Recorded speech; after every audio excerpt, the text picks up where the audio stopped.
Aujourd'hui, je cours un 10 km. Allez, c'est parti!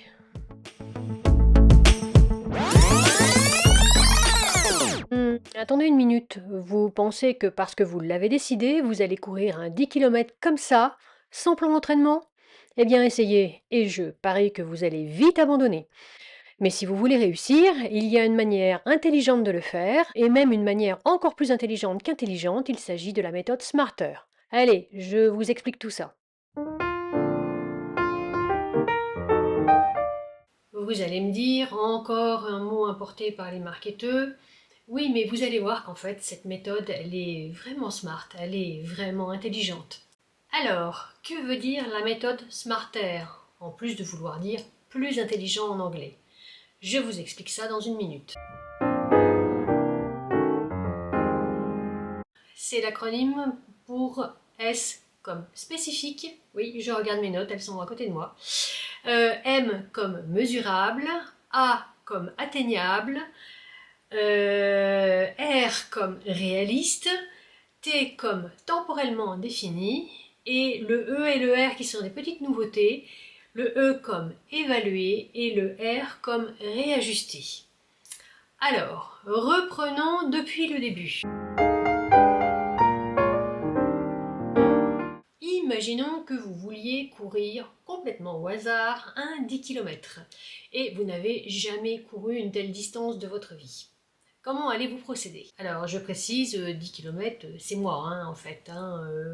J'ai repris la course à pied vraiment de manière sérieuse au mois de septembre dernier. Je vous apporte cette petite précision. Alors si vous dites juste je vais me remettre à la course à pied, c'est quand même très vague. Mais vous allez voir, avec la méthode Smarter, on va vraiment affiner l'objectif.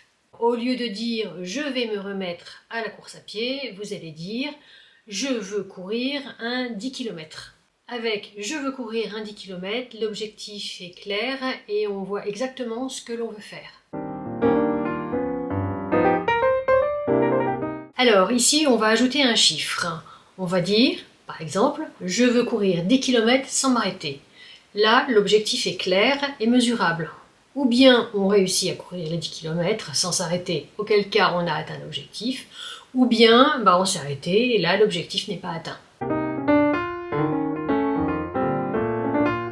A comme atteignable. Là, il faut se demander si l'objectif est vraiment atteignable. Si vous décidez de courir 10 km en vous entraînant pendant une semaine, et sauf si vous avez vraiment l'habitude de courir, il y a de fortes chances que vous n'y arrivez pas.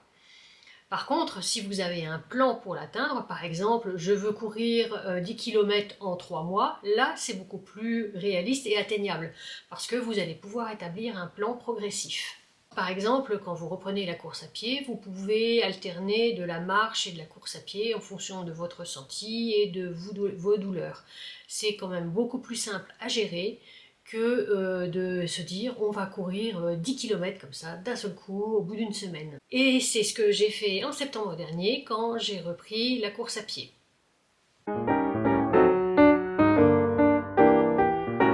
Le R de réaliste vient au moment où on se pose la question de savoir si l'objectif est vraiment réaliste.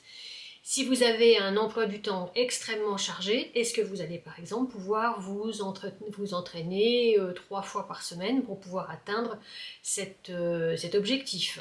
Dans ce cas, il faudra peut-être mieux revoir à 2 entraînements par semaine par exemple. L'idée, c'est de ne pas se cramer dès le départ et de choisir quelque chose qui est réalisable.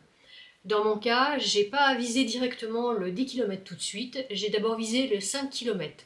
Donc entre septembre et fin novembre, début décembre, je me suis entraînée pour le 5 km. En fait, j'avais un emploi du temps qui était très chargé et je ne pouvais pas m'entraîner plus pour pouvoir atteindre le 5 km. Enfin, je ne pouvais pas atteindre le 10 km du premier coup. Donc c'est pour ça que j'ai choisi cet objectif intermédiaire.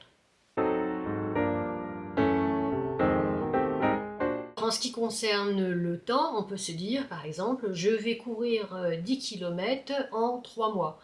Là c'est temporellement défini, c'est là qu'intervient le T de notre méthode SMART. Alors toujours pour reprendre mon cas, vous savez que je me suis fixé comme objectif intermédiaire de courir d'abord 5 km et ensuite mon objectif était de courir pour le début avril le 10 km. Donc je me suis fixé un objectif intermédiaire, et puis surtout je me suis fixé un objectif temporellement défini, courir 10 km pour le début avril. Bon, on va pas se mentir, 10 km c'est pas la même chose que 5 km. Et donc c'est pas du tout la même histoire, d'où l'intérêt de pouvoir évaluer et réévaluer son objectif si besoin. Alors le E d'évaluer, c'est simplement voir si on va dans la bonne direction. Par exemple, c'est simplement vérifier que vous faites bien vos séances toutes les semaines. C'est pas la peine d'attendre la fin de l'objectif pour voir si ça marche ou si ça marche pas. Il y a plein de circonstances qui font que l'on peut revoir ses objectifs et voir si l'on tient ses séances. Alors en ce qui me concerne, j'ai utilisé 2 paramètres pour savoir si je progressais. Alors d'abord j'ai une montre connectée, vous l'avez sans doute déjà vue. Elle me permet de mesurer mes paramètres physiques, donc ça m'a permis de voir si je progressais ou si je ne progressais pas. Et puis bien sûr j'ai aussi écouté mon ressenti, parce que courir et complètement se cramer, ce n'était absolument pas l'objectif.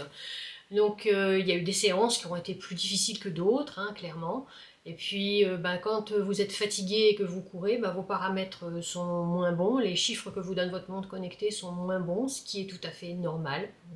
Donc ça aussi, il faut le prendre en compte dans l'entraînement et dans la révision des objectifs. Et enfin, nous arrivons au R pour réajuster. Et bien sûr, comme je vous le disais, il est tout à fait possible de réajuster son entraînement du 10 km en fonction déjà de son emploi du temps. Moi, il m'est arrivé d'avoir des week-ends où j'étais absente, donc je n'ai pas pu faire ma sortie longue.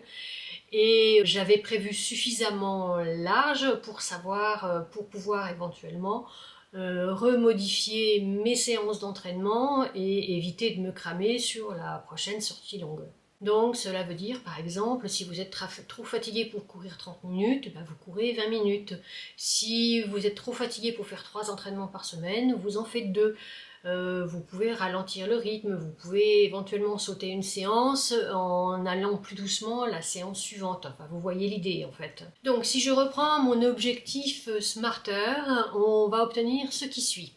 Alors dans 16 semaines, je vais être capable de courir 10 km sans m'arrêter, en m'entraînant 3 fois par semaine, avec un point d'évaluation tous les dimanches après ma sortie longue, et je veux être capable d'ajuster mon programme si besoin. Donc voilà un bon objectif Smarter. Donc on a là un objectif qui est clair, qui est défini dans le temps, où il y a des étapes et qui permet d'atteindre son objectif de manière plus sûre.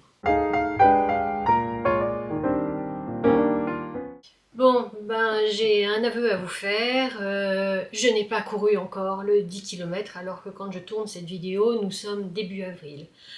Pourquoi? Parce que je me suis blessée. J'ai un souci à un genou, en fait j'ai un souci aux 2 genoux, mais plus particulièrement à un genou. J'ai dû donc consulter ma médecin, je suis actuellement en traitement chez le kiné. Et comme je n'ai pas voulu perdre tout ce que j'avais acquis, puisque j'étais arrivée à courir 8 km quand même, pour quelqu'un qui n'avait jamais couru de sa vie, vraiment de manière suivie, je trouve que c'est plutôt pas mal. Et donc pour ne pas perdre ce que j'ai acquis grâce à mes séances de course à pied, j'ai remplacé mes séances par des sports qui me sont autorisés pour l'instant, c'est-à-dire la natation et le vélo. Quand mes genoux iront un petit peu mieux, je vais reprendre un petit peu plus la course à pied, sachant que maintenant je suis autorisée à faire des petites distances, alors c'est 2, 3, 4 km, c'est pas les 10 km que je visais, mais je vais y arriver, ça c'est sûr, ça prendra le temps que ça prendra, mais là j'ai redéfini un nouveau T, une nouvelle limite temporelle, donc ce sera plutôt pour l'automne, donc je compte courir 10 km à l'automne. Sachant que en fait je vise une course qui est très connue chez nous dans le Grand Est, c'est la course de Saint-Nicolas à Nancy, donc qui est un 10 km, et qui a lieu généralement fin novembre, début décembre. Donc j'aimerais beaucoup participer à la course de Saint-Nicolas. Donc voilà, là j'ai un objectif qui est clairement défini temporellement. Et pour papier plume, me direz-vous, eh bien j'utilise aussi la méthode Smarter pour papier plume. En ce moment, je fais beaucoup de prototypage pour les différents produits que je vais vous proposer. Et donc je suis en pleine séance d'évaluation, là je suis en plein dans le E de la méthode Smarter, pour trouver quelque chose, pour trouver des produits qui sont susceptibles de vous plaire et des produits qui fonctionnent aussi pour moi. Donc j'utilise aussi la méthode Smarter pour le développement de papier plume. Mais ça fera l'objet d'une prochaine vidéo. Voilà, cette vidéo est désormais terminée. Si vous l'avez aimée, n'hésitez pas à la partager, à la liker. Et si ce genre de sujet vous intéresse ou si vous voulez en savoir plus sur le développement de papier plume papeterie, n'hésitez pas à vous abonner à ma chaîne. Cela m'est d'un grand soutien. En attendant, je vous dis à bientôt dans une prochaine vidéo.